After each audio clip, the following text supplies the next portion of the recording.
In today's video, we dive into 5 terrifying bear encounters. From a lone hiker's desperate fight for survival in the Alaskan wilderness, to a honeymoon in Canada that erupted into savage violence. But first, let's start with the story of a lady who stepped into her peaceful garden, only to become prey in a brutal attack. It was June 13, 2021. In Kalispell, Montana, the morning started calm and clear. Martha stepped into her garden just after sunrise, pulling on her gloves and humming softly as she made her way to the raspberry patch.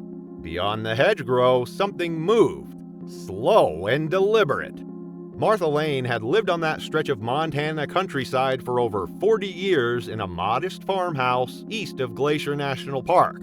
She and her husband Walter had settled there in the late 70s, when it was still a quiet logging town.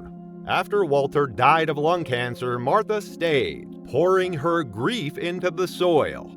Though she lived alone, she wasn't withdrawn, often sharing cookies with kids and jars of jam in the fall. Soon enough, her garden grew into a sanctuary that quietly nourished the land and drew curious wildlife to her fence line. Martha was known for her quiet strength and simple routines: early mornings in the garden, afternoons canning the harvest. She trusted the wild rhythm of Montana like an old friend, perhaps too much. On the morning of June 13th, Martha stepped into her garden like she had 100 times before. Her weathered hands moved with practiced ease, pruning, tying, composting. It was a quiet ritual passed down through generations, but this time it would end in tragedy. Unbeknownst to Martha, a dry spring had sparked a crisis in the nearby wilderness. With wild berries scarce and prey animals driven deeper into remote terrain, local grizzly bears struggled to find enough food. In Glacier County, these powerful predators were increasingly drawn toward human settlements in search of sustenance. Beyond the hedgerow bordering Martha's garden, a young male grizzly, just 4 years old and newly independent, caught the scent of fermenting fruit on the breeze. Starving and erratic, the bear was desperate from prolonged hunger. Though generally shy of humans, grizzlies can become dangerous when food is scarce, or they become habituated to human-related sources, increasing the risk of aggressive encounters. They are among North America's largest land carnivores, with adult males often exceeding 600 pounds. Their powerful jaws and massive claws allow them to dig for roots or tear apart logs for insects. The bear had wandered far, crossing dry creek beds and empty clearings. Earlier that week, it had raided bird feeders nearby, learning to associate homes with easy meals. To this desperate animal, Martha's carefully tended raspberry bushes weren't a cherished garden, but a vital lifeline. She never paid attention to the faint rustle of branches, but her home camera caught something. A large figure pushed through the thick hedges. She didn't even sense the soft padding of massive paws pressing silently into the earth behind her. For her, these noises were part of the cacophony of her routine. Then the attack erupted without warning. The grizzly bursted through the foliage, claws bared, eyes wild with starvation. Martha looked up startled, her face marked more by confusion than fear, as if trying to make sense of a large animal suddenly in her garden. For a fleeting second, she may have thought it was just a stray dog. The bear barreled into her with devastating force, knocking her to the ground and crushing her knee beneath its weight. The animal's fur was slick with sweat, and its eyes held the clouded look of an apex predator driven beyond reason by hunger. Initially, the grizzly focused its attention on the compost pile, its powerful jaws working through rotting rinds and eggshells. When Martha attempted to crawl back from the chaos, her elbow slick with blood and one shoe lost in the violent encounter, the bear's attention turned back to her. Martha raised her arms in a futile attempt to protect herself, but the bear's massive claw caught her collarbone with crushing force. The impact sent her crumpling to the ground as pain exploded through her body. The raspberry bushes that had brought her such joy were now streaked with crimson. From across the property, a shepherd mix barked sharply, its cries growing frantic. A door slammed, One of her neighbors called Martha's name, voice rising with urgency. But it was already too late. Driven by hunger, the bear had dragged what it saw as prey toward the shade near the trees. When the neighbor reached the garden, there was no sign of Martha, but blood stained the soil. Panicked, they rushed back inside and dialed emergency services. Within minutes, first responders arrived and began a coordinated search of the property and nearby woods. Despite their efforts, there was no trace of her. After securing the scene and reviewing the footage, first responders launched a wider search that lasted 2 days. Eventually, they found Martha's body near the creek's edge, several hundred yards downhill from her garden, nestled at the base of a ravine. Around the same time, wildlife officers located the young grizzly nearby, investigating another tipped compost bin behind a neighboring home, confirming the dangerous pattern it had developed. After tranquilizing the animal, officials made the difficult decision to euthanize it. In the aftermath of this devastating incident, Flathead County implemented new ordinances requiring secure composting systems and bear-proof trash enclosures for all homes within 2 miles of known bear habitat. But perhaps the most profound change was felt in the neighborhood itself. Martha's garden, once a source of community pride and connection, was left untouched after her niece collected the canning jars and donated the preserves that would never be shared again. Children who had once sneaked into her yard for homemade cookies now crossed the street when passing by, their innocent joy replaced by an awareness of mortality that no child should ever have to bear. Martha's quiet morning in Montana was violently torn apart. But just a little farther north, another silent wilderness would soon be ripped to shreds by that same relentless predator. It was September 3, 2009, and conditions in Jasper National Park were stable and clear. The area appeared calm and ideal for hiking. Adam and Lisa Cartwright, recently married, had chosen the park for their honeymoon. Unbeknownst to them, a serious threat was already present in the area. Adam, 29, was a methodical software engineer from Calgary who approached everything with careful planning, from their wedding 6 days earlier to this dream honeymoon. Lisa, 26, taught elementary school and brought spontaneous joy to Adam's structured world. They had chosen Jasper over tropical resorts because they craved authentic adventure. They wanted to disconnect from civilization and reconnect with each other under an endless canopy of stars. The first 3 days felt like a dream. They wandered through Malign Canyon's depths, kissed beneath Athabasca Falls, and shared simple pasta meals by moonlit rivers. Adam chronicled their trip in a leather journal, while Lisa snapped Polaroids. But the wilderness held dangers no checklist could predict. Warnings about bear activity were posted at every trailhead. Use proper food storage. They read them, joked about them. Lisa growled playfully. Adam clutched their granola. They had bear spray, a certified canister, and followed all the rules. Or so they thought. On the 4th night, drained from a long hike near Wilcox Pass, they set up camp in a quiet meadow ringed with trees. In their fatigue, one small mistake was made. A banana-flavored protein bar, half-eaten and forgotten, remained in a side pocket inside the tent. In bear country, even that was enough. Grizzly bears possess an extraordinary sense of smell, 7 times stronger than a bloodhound's. They can detect food from miles away, and once they catch a scent, they become relentless in their pursuit. When food-conditioned bears associate humans with meals, they lose their natural fear and become unpredictably aggressive. As mountain winds intensified and clouds swallowed the moon, the forest stirred with ominous movement. Nocturnal predators awakened. Twigs snapped under unseen weight. The very fabric of night seemed to constrict around their vulnerable shelter. Lisa stirred once, unconsciously pressing closer to Adam's warmth. He remained motionless, lost in sleep. Then the nightmare began. There was no cinematic roar, no dramatic warning. The tent wall simply crumpled inward as something massive leaned against their fragile sanctuary. The sound of ripping nylon pierced the silence, claws tearing through their protection like tissue paper. Adam jolted upright as Lisa's scream shattered the mountain's stillness. The bear's breath flooded their confined space, foul, hot, and predatory. Its massive paw swept through the tent like a scythe of destruction. According to Lisa, Adam threw himself across her body, one hand desperately reaching for their bear spray, while the other gripped her shoulder protectively.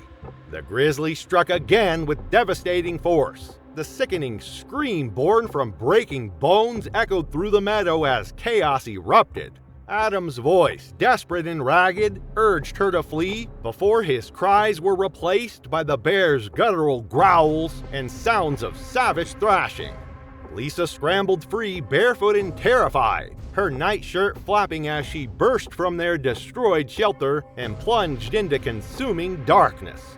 The forest became a blur of punishment, branches lacerating her face, roots entangling her feet. But pure survival instinct propelled her forward until her breath shattered and her legs collapsed. She climbed the first substantial tree she encountered, scraping herself raw against unforgiving bark and perching between its sturdy limbs. Below, the sounds of destruction continued with horrifying intensity. Adam's desperate cries gradually faded into silence. She clung to those branches throughout the endless night. She couldn't determine if the bear had departed or if Adam still drew breath. At dawn, a distant hiker heard her faint cries and made the call. Search and rescue found her still clinging to the tree, unable to speak or stand.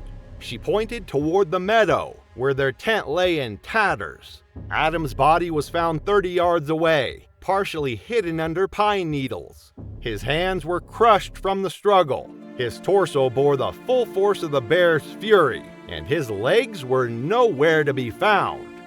Authorities identified the perpetrator, a massive male grizzly weighing approximately 600 pounds, likely food conditioned from previous human encounters.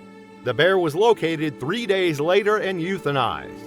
Officials confirmed it had been involved in at least 2 prior incidents, but had never attacked until that fateful night. Lisa survived with minor physical injuries, but deeper wounds festered in the aftermath. Adam's funeral took place in Calgary the following week, attended by family, friends, and several of Lisa's colleagues. The service was brief and somber, with a closed casket and a short eulogy delivered by his older brother. Afterwards, Lisa became a quiet advocate for enhanced safety protocols, speaking at ranger stations about the razor-thin margin between wilderness wonder and absolute horror. Though it meant little in the end, at least someone was with Adam in his final moments. Next, a solo hiker's desperate fight for survival would be shattered by the fury of a black bear. It was October 14th, 2017. The morning in Boulder County was calm and cool, typical for that time of year. A light frost had settled overnight, and conditions in the foothills were clear. And somewhere in the foothills of the Rocky Mountains, a digital blue line pulsed steadily across a GPS map. Daryl Weaver's final run.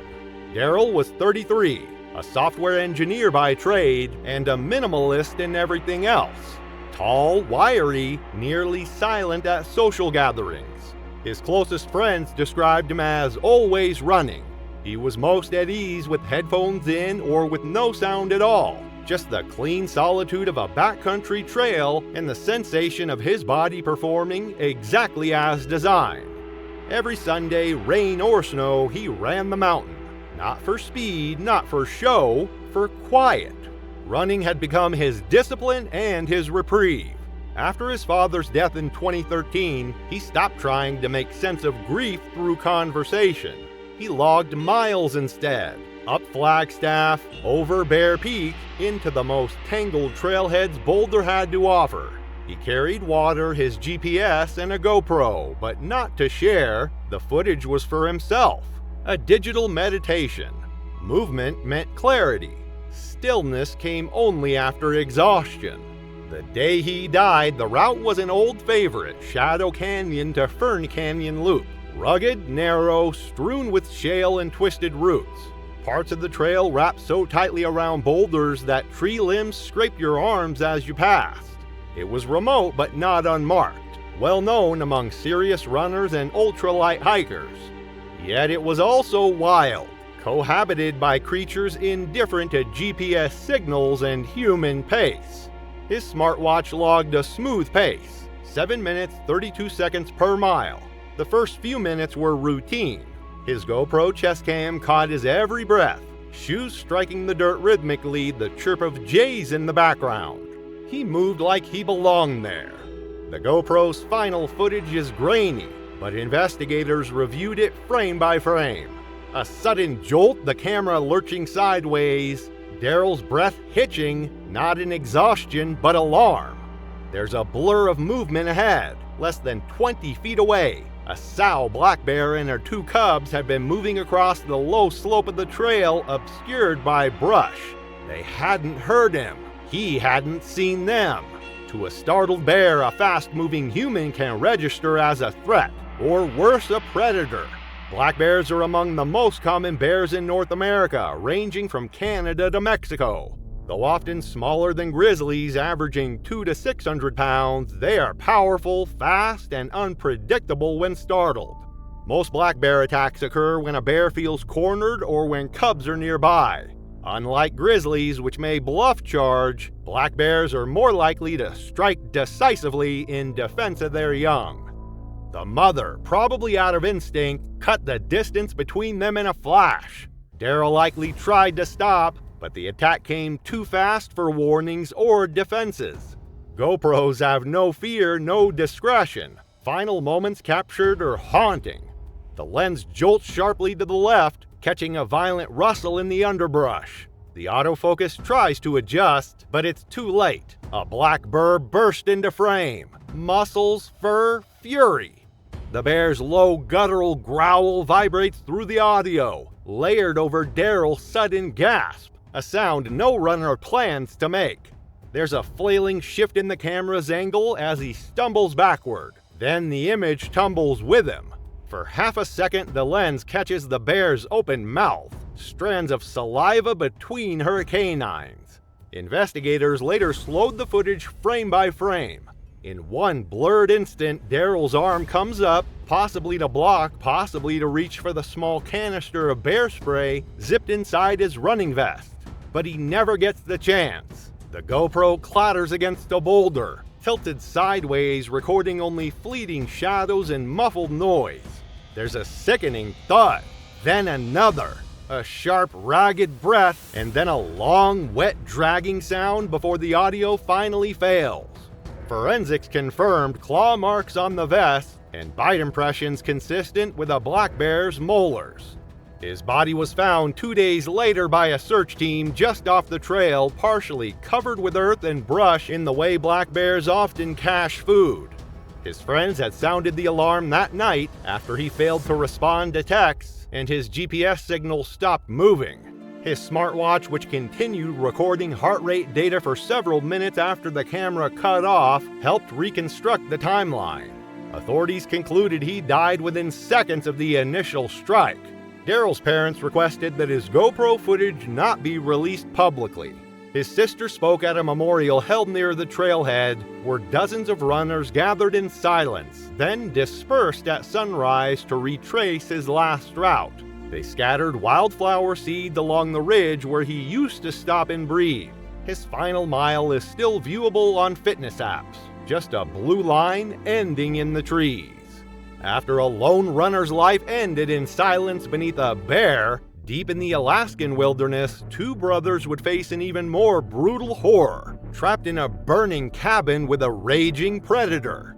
It was February 17, 2015. Under the vast expanse of the Alaskan wilderness, where civilization is nowhere to be found and nature reigns supreme, darkness had already claimed the frozen landscape long before brothers Kevin and Neil Latimer zipped up their heavy jackets and stepped into the bone-chilling cold. The cabin, 50 miles north of Juneau, was more than a shelter. It was the Latimer brothers' inheritance, passed down from a grandfather who came to Alaska during the pipeline boom. Every February, Kevin and Neil returned like clockwork, drawn by tradition and a shared love for the wild. 30-year-old Kevin, older and fearless, had always led the way, Neil, 26, quieter and cautious, followed, feeling unstoppable in his brother's shadow. Together they hauled wood, fished frozen lakes, and told stories by lantern light, rituals that bound them as tightly as blood. For 2 days, the brothers lived in perfect rhythm. That night, they seared lake trout over the camp stove and laughed over black coffee, unaware it would be their last meal together. Outside, the temperature plunged. Inside, the wood stove offered a fragile warmth. But something was out there, not drawn by scraps or scent, but by the primal hunger of a starving predator. It didn't want their food, it wanted them. Kevin was the first to drift off, cocooned in wool. Neil lay awake listening to the quiet sounds, popping logs, creaking beams, and the faint rustles that hinted at life enduring the cold. Just after midnight, when darkness felt deepest, the silence shattered. A single splintering crack, glass and snow exploded inward as the cabin window burst. A hulking mass of fur and muscle surged through the breach, 800 pounds of hunger and desperation given form. A brown bear, driven to the edge of madness by the lean heart of winter, had followed the irresistible scent of trout and warmth. Brown bears, unlike their smaller black bear cousins, can weigh up to 1,500 pounds and possess claws that can grow up to 4 inches long.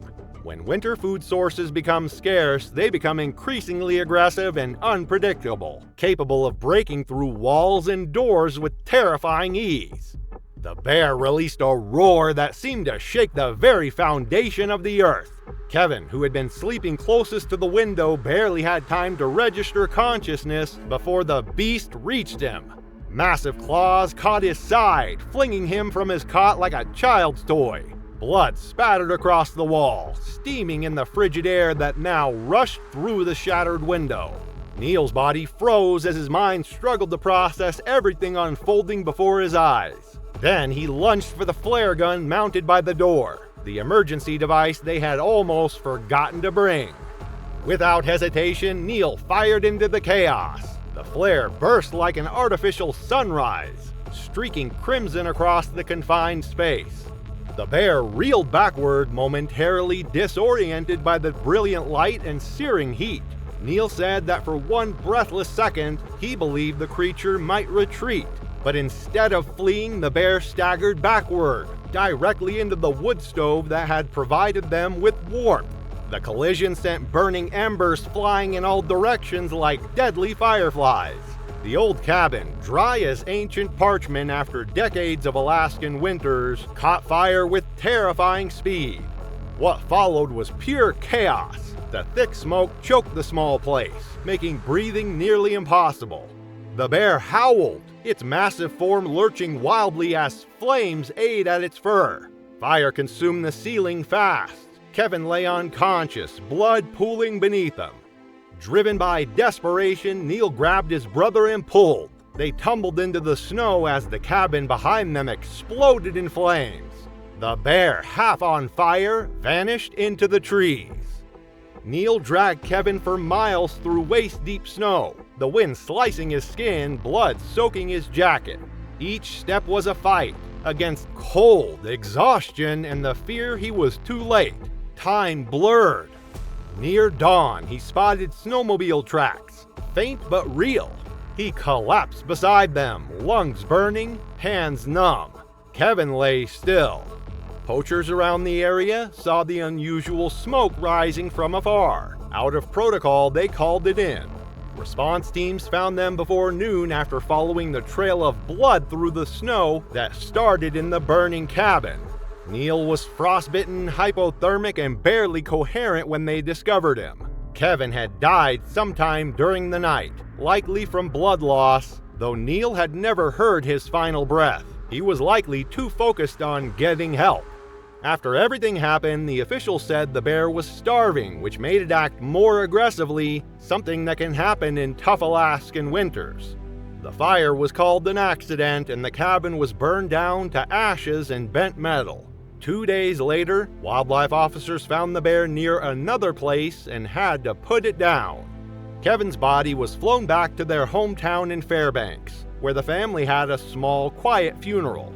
According to the eulogy Neil gave, what stayed with him the most wasn't the bear's roar or the fire itself. It was the moment he looked back while dragging Kevin through the snow and realized his brother wasn't breathing anymore. The fire that devoured Kevin would burn in Neil's memory, but 13 years earlier, deep in Montana's Flathead Forest, a black bear tore through a tent and dragged a boy into the night, etching it into the minds of thousands. It was October 10th, 2002. Flathead National Forest in Montana was calm, with autumn colors fading as winter approached.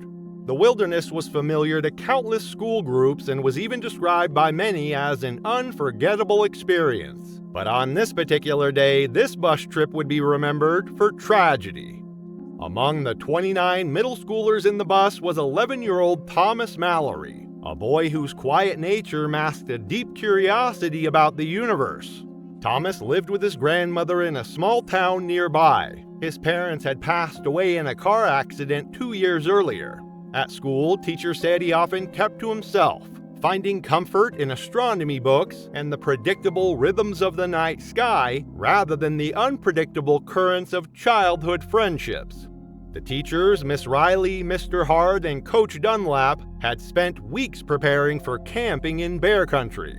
Safety rules were drilled, bear-proof food storage, sticking together, and never breaking protocol.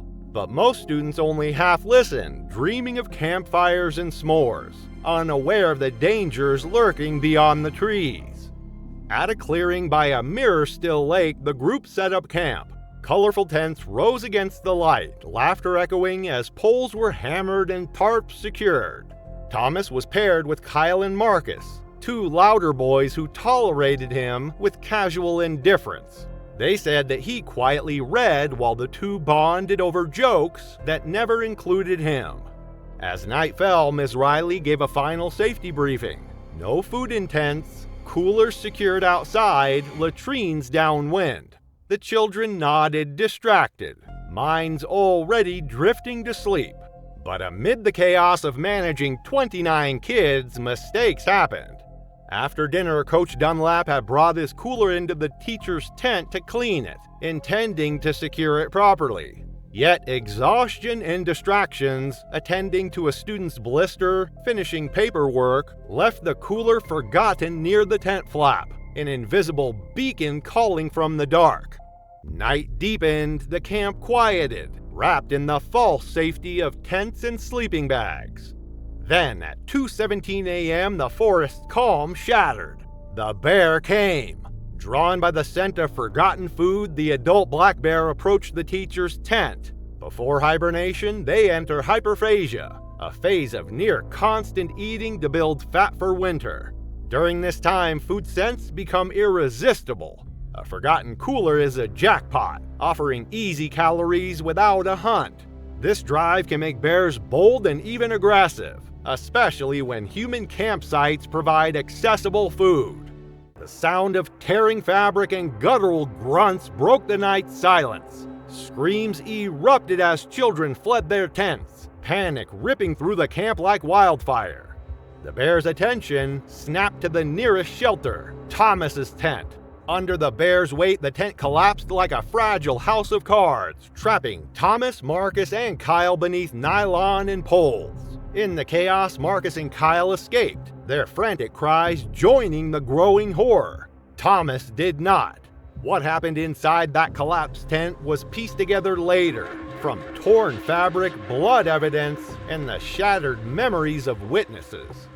The bear, confused and desperate, had mistaken Thomas's curled sleeping bag for food. Its massive paws slammed into the sleeping bag, claws digging deep through layers of cloth and insulation, raking across Thomas's arms and chest. The boy's muffled screams were swallowed by the chaos. The bear's razor-sharp claws, slashing with terrifying precision, tearing flesh, puncturing skin, and splintering bone beneath the crushing weight.